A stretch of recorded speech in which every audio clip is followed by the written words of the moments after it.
Welcome back to my channel স্বরূপা lifestyle. তো দেখো chicken কষাটা কেমন হয়েছে, দেখে খুব ভালো লাগছে না? তো চলো পুরো রেসিপিটা দেখে নাও। তো দেখো আমার কিন্তু তেল কিন্তু গরম হয়ে গেছে, দেখতেই পাচ্ছ। এইদিকে কিন্তু আমি একটু পেঁয়াজ আগে ভেজে তুলে নেব। বেরেস্তা বলবো না, কেননা আমি এটাকে নুন দিয়েই ভাজবো, ঠিক আছে? বেরেস্তা হলে তো নুন ছাড়াই ভাজতাম, তো যাই হোক নুন দিয়েই ভাজবো। তো তোমরা পুরো ভিডিওটা দেখতে থাকো, কেউ স্কিপ না করে। ভিডিওটা যদি ভালো লেগে থাকে লাইক কমেন্ট শেয়ার করে দিও। তো চলো দেখো আমি কিন্তু দিয়ে দিয়েছি অল্প একটু নুনটা বেশি দেওয়ার দরকার নেই, জাস্ট একটু পেঁয়াজটা মজে যাওয়ার মতন। তো দেখো আমার কিন্তু পেঁয়াজটা একটু ভাজা হয়ে গেছে, একটু বেশ লাল লাল করেই ভেজেছি, কিন্তু আমার পেঁয়াজটা কিন্তু চিকেনের জন্য লাগবে। তো দেখো পেঁয়াজটা আমি ভেজে নিয়েছি, নিয়ে এবারে তুলে নিয়েছি। তো চলো ওই একই তেলে আমি এবারে আলুগুলো ভেজে নেবো। আলুগুলো খুব লাল লাল করে ভাজার দরকার নেই, চিকেনের আলু বেশি লাল লাল করে না ভাজলেও চলে। তো চলো ওই তেলের মধ্যেই আমি আলুগুলো ছেড়ে দিলাম, দিয়ে এবারে একটু উল্টে পাল্টে আমি ভেজে নেবো, যাতে গাটা একটু ব্রাউনি ব্রাউনি হয়। তো সেই রকমভাবেই দেখো ভেজে নিয়েছি, যে খুব ভেজেছি তা না। তো সেই রকমভাবে ভেজে নিয়ে এবার আমি আলুগুলো তুলে নিচ্ছি। তো দেখতেই পাচ্ছ। তো আলুগুলো তুলে নেওয়ার পরে এবারে আমি দিয়ে দেবো কড়াইয়ের মধ্যে পেঁয়াজ কুচি। আজকে চিকেনটা কিন্তু একদমই অন্যরকমভাবে কষিয়ে রান্না করেছি। তো তোমরা কে কেমনভাবে চিকেন করো অবশ্যই জানাও। তো দেখো আমি তেজপাতা আর এইখানটা আমি একটু জিরে ফোড়ন দিয়েছি। তো জিরেটা ফোড়ন দিয়েছি, একটু লাল লাল হয়ে গেছে। এবারে আমি দিয়ে দিচ্ছি কোচানো পেঁয়াজ। হাফ পেঁয়াজটা আমি ভেজে তুলে রেখেছি, আর অর্ধেকটা পেঁয়াজ আমি চিকেনের জন্য দিয়ে দিচ্ছি। তো দেখো পুরো পেঁয়াজটা আমি দিয়ে দিয়েছি, এবারে একটু ভালো করে নেড়ে চেড়ে নেব। তেলের মধ্যে নুন আছে বলে আমি কিন্তু আর নুন অ্যাড করলাম না। তো দেখো আমার পেঁয়াজটা কিন্তু খুব ভালোভাবে ভাজা হয়ে গেছে। এরপরে আমি একে একে এর মধ্যে মশলাগুলো দিয়ে দেবো। মশলার মধ্যে রসুন পেস্ট দিয়ে দিলাম 1.5 চামচ মতো, দিয়ে দেবো আমি এর মধ্যে আদা পেস্ট 1 চামচ মতন আমি আদা পেস্টটা দিয়েছি। রসুনের তুলনায় আদাটা একটু কমই দিতে লাগে। আর এইখানে হলুদ গুঁড়ো, জিরে গুঁড়ো, ধনে গুঁড়ো সব কিছুই দিয়ে দিয়েছি। দিয়ে দেওয়ার পরে আমি দিয়ে দিচ্ছি মিডিয়াম সাইজের 2টো টমেটো কুচি। তো সব কিছুই দিয়ে দেওয়ার পরে আমি দিয়ে দেবো অল্প একটু জল, যাতে না মশলাটা লেগে যায়।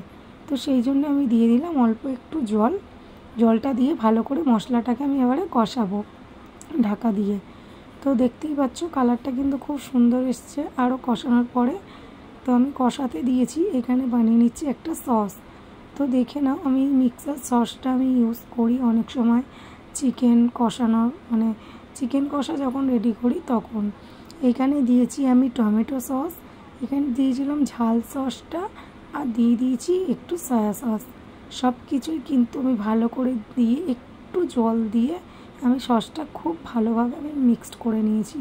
তো দেখতেই পাচ্ছ কালারটা দেখি কালো কালো মনে হলেও এটা কিন্তু দেওয়ার পরে তরকারির স্বাদটাই বদলে দিয়েছিল।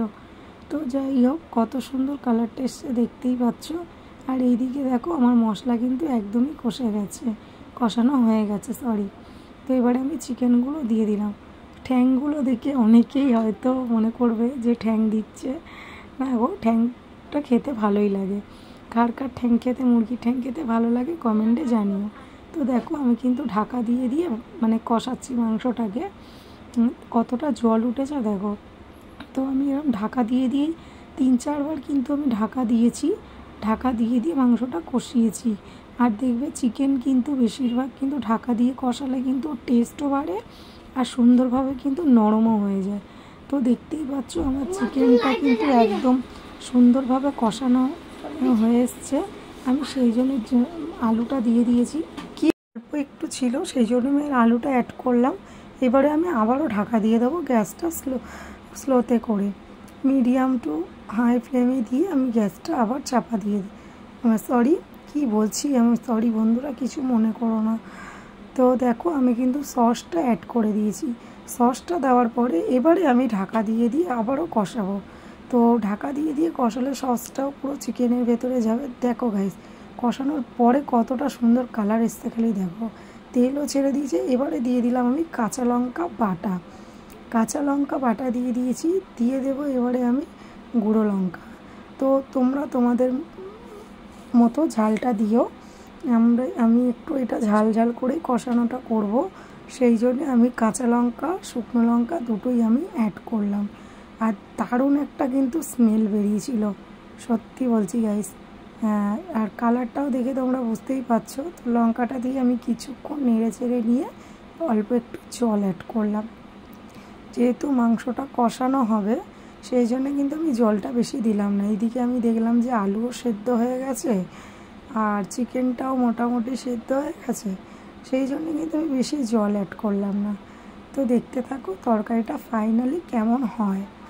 তো জল দিয়ে এবার আমি একটু চাপা দিয়ে দিলাম। তো দেখো কালারটা একদমই চেঞ্জ। নুনটা একটু কম লাগছিলো, সেই জন্য আমি মাঝখানে কিন্তু অনেকবার 2-3বার নুন দিয়েছি, বাট তাও কম লাগছিলো, ওই জন্য আবার একটু নুন দিয়ে দিলাম।